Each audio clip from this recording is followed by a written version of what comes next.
I'm at UNICO 2087 in Riviera Maya, and this is my third or fourth visit here. But this is the first time seeing the Estancia one-bedroom suite, and it is extremely spacious. Look at that balcony. You have the soaking tub, and this has a great view of the ocean. Not every suite is going to have that view, so they're not guaranteeing a view. But look at the space. The room layout is exactly the same, so it just depends on what floor you're on, what sort of view. You'll either have a tropical view or maybe you'll get a little bit of the ocean.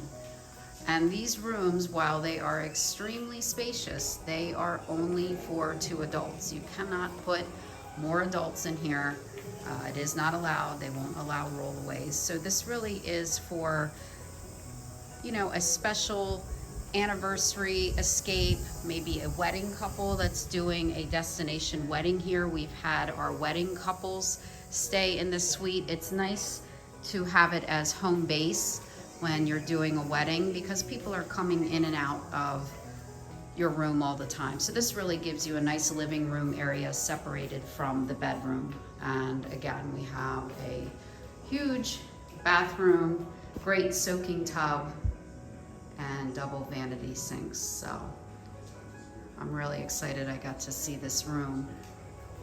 After a few times of being here, they have stunning details, a lot of the artisan craftsmanship which you can find throughout the resort. And it has this modern feel, but also with touches of, you know, the artisan craftsmanship where you feel like you're in Mexico, not somewhere else. And there's one of the pools. There's 3 different pools here. This one's a quiet pool, so this is very nice swim-up bar for a little bit quieter of a vibe. They won't have music playing over at this one. Okay, I am signing off from Riviera Maya and UNICO.